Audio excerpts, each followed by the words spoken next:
Olá, está começando o Ciência ao Ponto. Esse é o episódio de número 44 e a partir de agora você nos acompanha pelo canal 18.1 da Univale TV, pelos 94,9 na Univale FM em formato de reprise e também no nosso canal no youtube.com/Univale TV. Neste programa você já sabe que a nossa ideia é descomplicar a ciência, afinal é ela que todos os dias está presente e impacta diretamente na qualidade de vida de todos nós. Eu sou Catiane Cru e essa é uma produção do Sistema Educativo de Rádio e TV da Universidade do Vale do Itajaí. No episódio de hoje nós vamos falar sobre uma área do conhecimento que conecta países, sistemas jurídicos e culturas, o direito internacional, o direito comparado e o direito transnacional. O nosso convidado para falar sobre o assunto é o professor Márcio Ricardo Staffen, ele que é doutor em Direito Público, professor do Programa de Pós-Graduação em Ciência Jurídica da Univale e também atua como professor visitante na Itália. Com ampla experiência acadêmica e pesquisa em Direito Internacional e Comparado, o professor Márcio compartilha hoje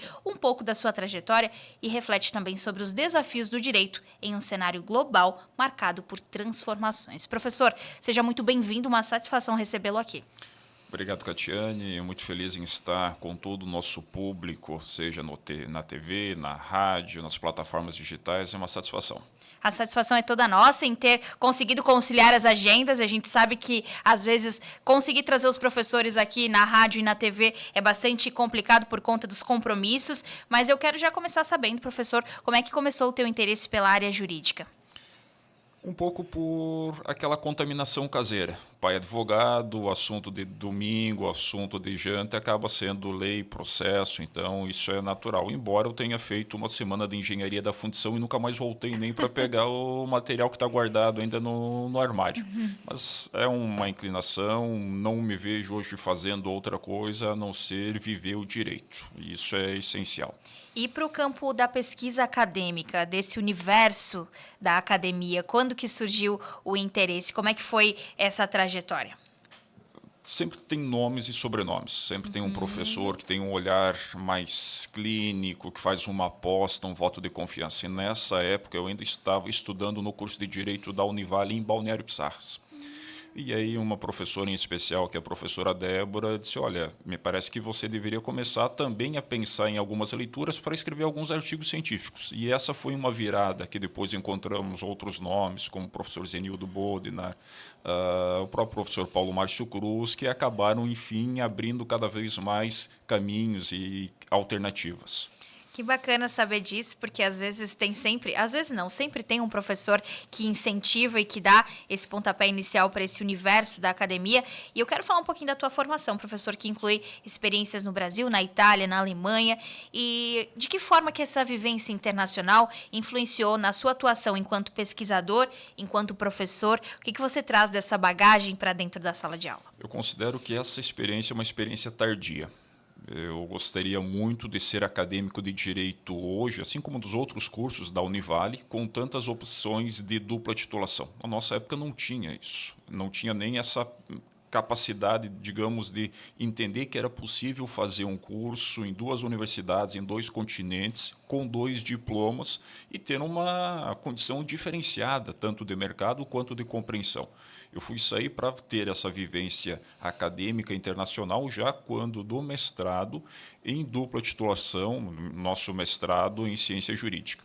E também por questões dessas iniciativas que muitas vezes começam isoladas e depois vão ganhando tamanho, vão ganhando volume, que era quando nós trouxemos o professor Maurício Oliviero, que finaliza agora a condição de reitor na Universidade de Perúdia, com uma bolsa da CAPES, a Bolsa de Professor Visitante 2010-2011, e naquelas atividades que são extremamente salutares de um bolsista CAPES. Buscar no aeroporto, levar para o hotel, quer conhecer o lugar tal. E acabava fazendo esse ciceroneamento. Em uma dessas oportunidades, o professor Maurício Oliveiro me convidou para que então fosse até Perúdia.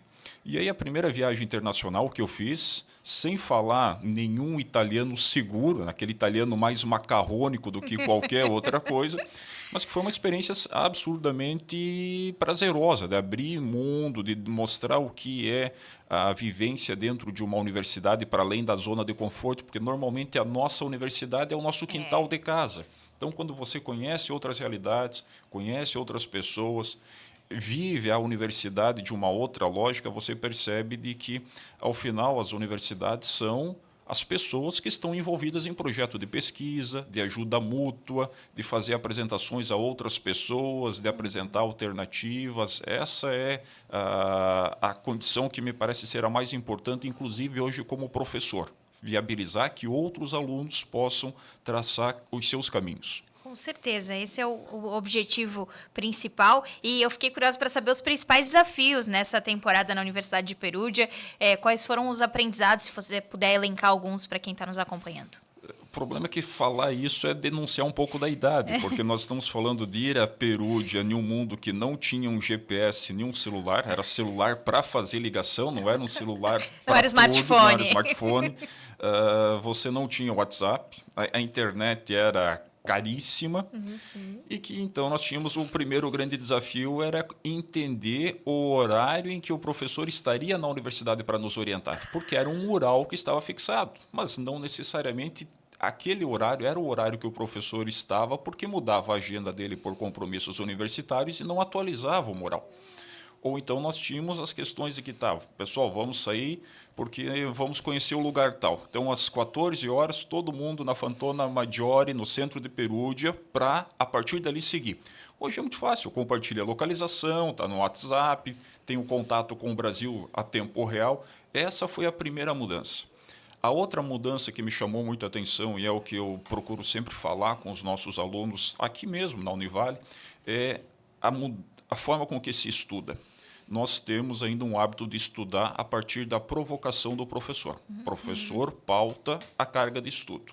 Na Europa, em um todo, o professor é professor, mas o aluno tem essa responsabilidade de que ele precisa ir para a biblioteca, ele precisa estudar, ele precisa parar a vida dele para aquilo.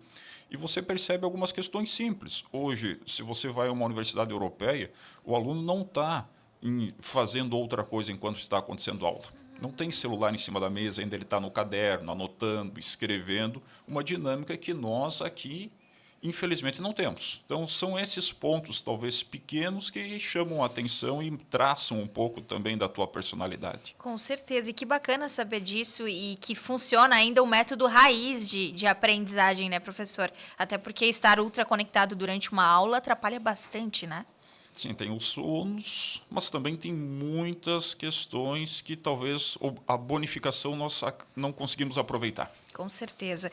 Agora vamos falar um pouquinho sobre o que comentamos na abertura, direito internacional e comparado. Podemos caracterizar isso e explicar de uma forma bem didática para quem está com a gente pela rádio e pela TV? Sim. O uso da seguinte referência. O direito internacional é esse direito mais formal. É o direito dos protocolos, das chancelarias, daqueles sinais entre chefes de estados que conversam com chefes de estado. Embora alguns sinais hoje nós tenhamos no sentido inverso de uma quebra de protocolo, de uma condição menos diplomática. Mas o direito internacional é o direito que acontece fora das fronteiras de um estado, alinhando muitos estados em torno dos seus valores de soberania. O direito comparado ele é um direito muito mais dinâmico, muito mais aberto do ponto de vista de que você está estudando sistemas jurídicos, leis, funcionamento de instituições, mas principalmente culturas. Há uma lição que todo estudioso de direito comparado sempre utiliza, é que você nunca conhece o direito de um outro país se você não tem minimamente uma experiência sobre a vida das pessoas que estão nesse país.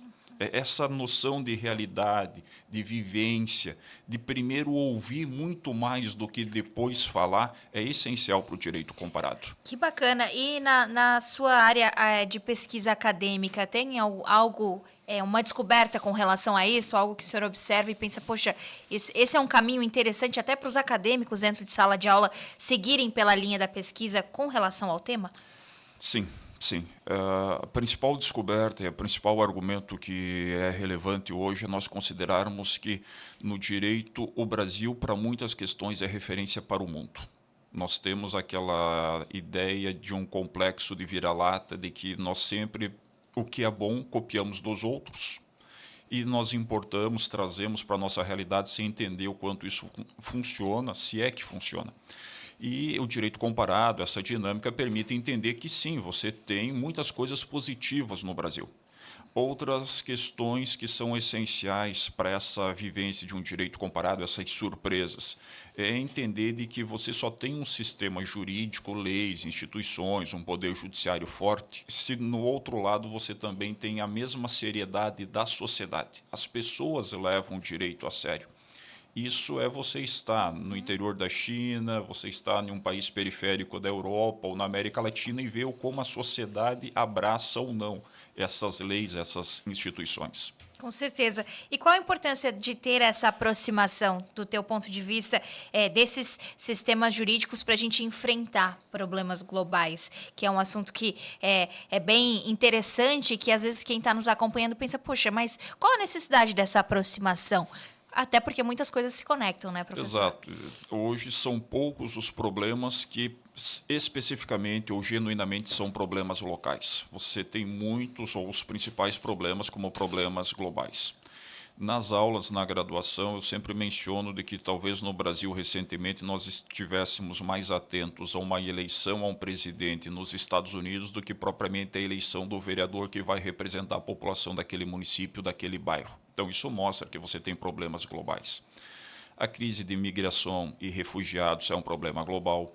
A crise econômica que parece nos avizinhar por questões de taxação, guerras comerciais é um problema global. A guerra da Ucrânia com a Rússia não é apenas uma guerra da Ucrânia com a Rússia. Nós recentemente saímos, mas às vezes parece que foi muito tempo e nós não trouxemos a memória necessária do quanto um vírus no interior da China tornou-se uma pandemia e todos foram imediatamente impactados, que uma solução global foi o que permitiu nós, em um tempo relativamente rápido, sairmos dessa pandemia, dessa condição extremamente perigosa com que nós estávamos. Então, ninguém consegue entender o mundo sem vivenciar o mundo. E ninguém consegue resolver um problema local se não tiver essa referência do que está acontecendo em outras partes, em outras localidades. Perfeito. A gente vai fazer uma pausa rápida agora no Ciência ao Ponto. No próximo bloco, vamos falar sobre a consolidação das pesquisas no direito transnacional, os 30 anos do programa de pós-graduação em Ciência Jurídica da Univale e, é claro, os desafios para o direito diante das instabilidades internacionais. A gente já volta a conversar com o professor Márcio Ricardo Staffen. Não sai daí.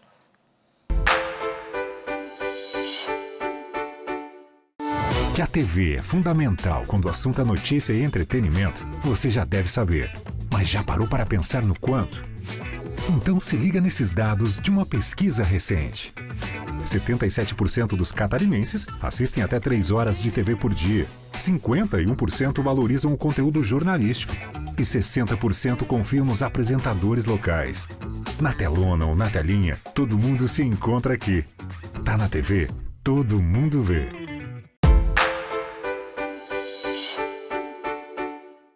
Estamos de volta com Ciência ao Ponto. No programa de hoje estamos recebendo o professor Márcio Ricardo Staffen, doutor em Direito Público, docente do programa de pós-graduação em Ciência Jurídica da Univale e também professor visitante na Itália. Quero te lembrar, para você que está chegando agora, que esse episódio e os demais já estão disponíveis no nosso canal youtube.com/UnivaleTV. Você nos encontra por lá. Muito obrigada pela sua audiência. E falamos no bloco anterior sobre direito transnacional. O senhor destacaria, professor, os avanços recentes nessa área? Poderia destacar para a gente alguns exemplos? Claro, nós podemos entender que talvez o direito internacional, nesse momento, está diante de um apagão na sua funcionalidade. Ele não consegue dar respostas nas guerras que nós estamos, nos confrontos de política, de geodiplomacia que as coisas estão e qualquer um consegue enxergar nesse momento. O direito transnacional ele consegue, de algum modo, entregar respostas mais rápidas, mais setorizadas e mais efetivas.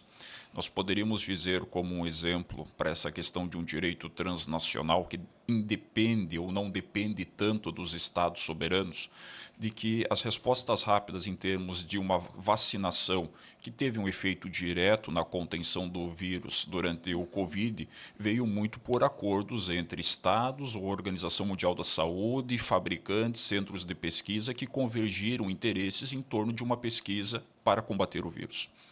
Talvez nenhuma outra instituição tenha conseguido surtir um efeito tão rápido para confrontar o esforço de guerra dos russos na questão envolvendo a Ucrânia do que a plataforma SWIFT, que controla o sistema financeiro internacional. Isso é um exemplo de um direito transnacional.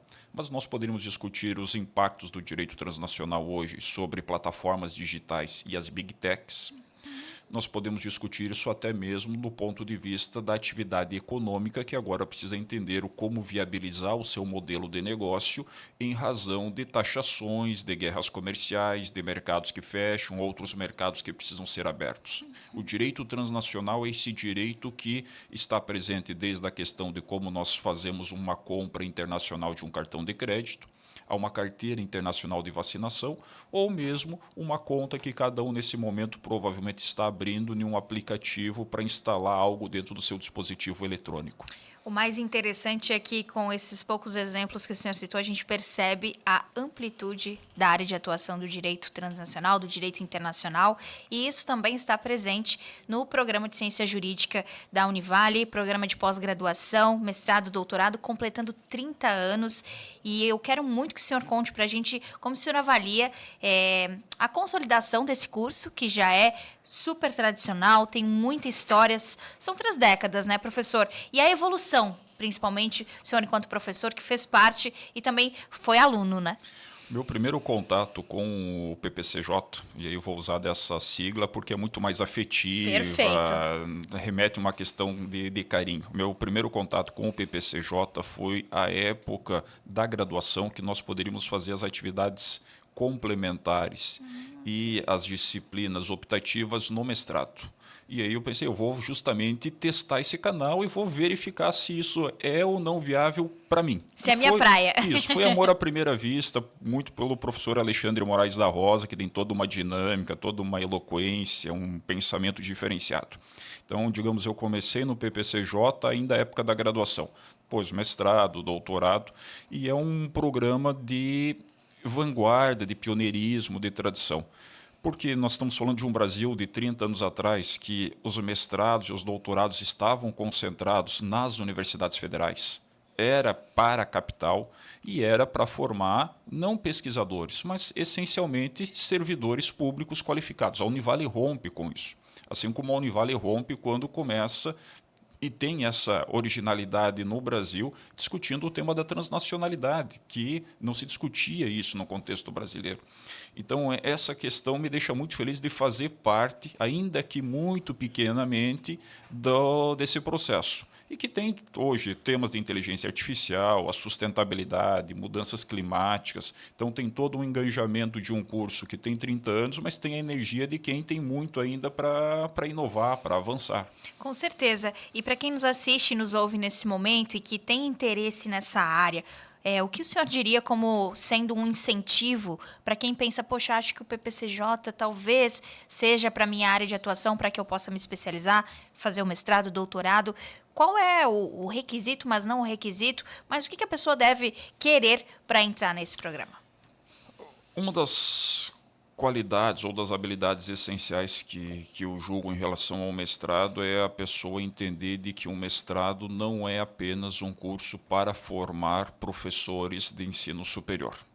É uma abertura de mundo, do ponto de vista de melhorar as condições de quem está na advocacia, de quem está no Ministério Público, na magistratura, ou quem, de algum modo, quer enxergar outras formas de atuação. O mestrado, de algum modo, sai daquele padrão clássico de que eu vou fazer mestrado para lecionar na universidade. Isso já foi muito superado. O mestrado também, e o doutorado, consequentemente, tem, pela linha do que a Univale pauta a partir do processo de internacionalização, a capacidade que outros não conseguem, mesmo em Brasília, São Paulo, Rio de Janeiro, entregar uma internacionalização plena. O aluno que está na Univale, ele pode estar em 3 continentes, ele pode ter 2 ou 3 diplomas, ele pode ter aula com as pessoas mais destacadas. Isso é muito importante. Assim como esse mestrado hoje nos coloca algo que talvez seja um dos principais pontos de fragilidade da nossa sociedade, a capacidade de pensar a ciência com um julgamento crítico. No momento em que a ciência passa a ser confrontada que é muito mais fácil o obscurantismo do que a ciência, e de que pensar criticamente é um assunto que não faz sentido, porque é mais fácil os discursos de ataque pessoal em vários espaços, esse mestrado possibilita. E é um mestrado, é um doutorado, é um pós-doutorado, porque também temos o curso de pós-doutorado, que na semana anterior nós estávamos no Tribunal de Justiça e há um fato que me chamou a atenção. De quase 100 desembargadores, entre desembargadores e juízes de segundo grau, que o nosso Tribunal de Justiça de Santa Catarina tem, uma estimativa que nós devemos ter algo como 80 que em algum momento tem a sua trajetória vinculada à Univale. Nenhuma outra universidade consegue ter esse tipo de inserção. E não porque há apenas um convênio, mas porque os próprios magistrados entendem que é um curso que agrega muito na formação, na articulação, nessa possibilidade de aprimoramento. Muito bacana, porque é um curso que tem um conceito 6 no CAPES, tem esse reconhecimento e, como o senhor falou, egressos que estão atuantes na área jurídica, o que deve dar um orgulho, né, professor? Sim. Também de ver esse pessoal e saber que eles fazem parte dessa história, né? E é muito legal você chegar no primeiro período, eu leciono no primeiro período, então tem os meus calouros favoritos, os calouros de estimação, que são os nossos futuros, umas duas falas que eu tenho com eles. Primeiro é que eu preciso me caprichar muito com vocês, porque em algum momento vocês vão julgar a minha vida. E depois, porque eles têm um privilégio de 33 ministros do Superior Tribunal de Justiça, 2 são titulados pela Univale, que é uma universidade do interior do estado, de um estado que não está no centro do debate do Brasil. Infelizmente é isto, de uma instituição que é uma instituição que tem 60 anos. Então, isso o aluno tem que reconhecer, nós temos que reconhecer como talvez os nossos melhores indicadores junto com rankings internacionais ou outros selos. Com certeza, e para quem está nos acompanhando nesse momento, é um incentivo a mais para buscar, então, o PPCJ, se essa for a sua área de interesse, mas principalmente para a gente enfrentar o que falávamos no bloco anterior, os desafios globais e que podem e permitem a atuação do profissional de direito para ter mudanças rápidas. A gente já está na reta final desse segundo bloco, professor, mas se você pudesse falar um pouquinho para a gente de expectativa com relação ao direito transnacional, direito internacional, para esse cenário global que nós vivemos hoje e para as mudanças rápidas, que é, de fato, que a gente precisa.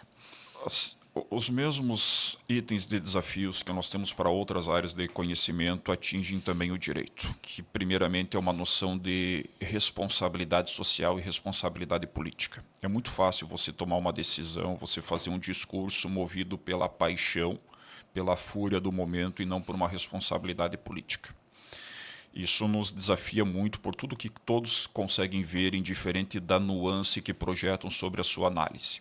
O direito tem essa responsabilidade. Nós, enquanto professores, enquanto pesquisadores, temos uma responsabilidade ainda maior. Mas eu considero, Catiane, que nós temos hoje um desafio no direito internacional. É refundar a sociedade internacional a partir de uma organização tal qual a ONU. A ONU recentemente tem os impactos de que ela não conseguiu administrar uma sucessão de conflitos.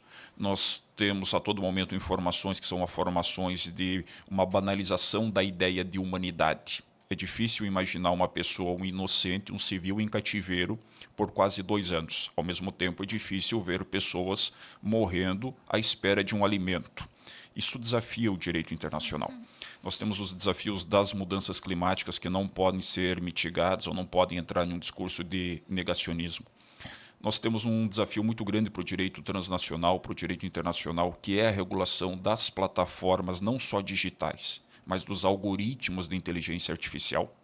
E aí o direito aqui tem um problema, porque nós vamos regular uma tecnologia que nós não conhecemos e nós sempre soubemos regular as pessoas, os comportamentos humanos. E agora nós temos um robozinho. E isso é algo sem precedente na história do direito. E nós temos outra questão que é essencial nessa perspectiva, é como conseguir mostrar para a juventude, e aí a juventude não é só o aluno da graduação, é o nosso aluno do colégio de aplicação, da Univale e dos outros, que fazer ciência ainda vale a pena. Com certeza, vale a pena e é por isso que nós temos o Ciência ao Ponto aqui na rádio e na TV também. E para a gente já pegar esse gancho e fechar com uma mensagem bem positiva, que conselho o senhor daria para esses jovens que nos ouvem, nos assistem, que tem interesse em continuar fazendo pesquisa nessa área do direito internacional, direito comparado e também direito transnacional e internacional e que almeja poder vivenciar esses outros universos, essas outras culturas na área do direito, qual conselho o senhor daria para a gente fechar? Todo cientista precisa ser curioso. Todo cientista não pode ser um conformado com o mundo. Mas, nesse momento, o maior conselho, quase ao estilo de que era o conselho que eu gostaria de ter recebido 20 anos atrás, é justamente o conselho de que vivam o mundo. Conheçam o mundo, conheçam outras culturas, façam amizades, experimentem sensações, criem parcerias, porque em determinado momento essas pessoas que ora estavam em uma praça apenas discutindo ideias vão estar em posições estratégicas, em governos, em empresas, em universidades, e esses vínculos de amizade são o melhor cartão de visita que cada um pode ter. Com certeza. E com essa super mensagem de reflexão, a gente fecha o Ciência ao Ponto de hoje. Professor, uma grata satisfação. Volte mais vezes. Com certeza, entrevistas como essa fazem a diferença não só para a nossa audiência, mas também para quem está aí, entrando no mercado de trabalho, querendo atuar nessa área como um incentivo. E é sempre um prazer recebê-lo aqui. Obrigada. Da mesma forma, muito obrigado pelo espaço. É isso. E esse foi, então, o nosso Ciência ao Ponto de hoje. Você pode conhecer mais sobre o programa de pós-graduação em Ciência Jurídica da Univale pelo site univale.br/ppcj. Já em nome da equipe da rádio e da TV, parabéns pelos 30 anos a esse programa de pós-graduação Vida Longa. E você pode também continuar nos acompanhando pela Univale TV e Univale FM nas redes sociais. Muito obrigada e até semana que vem.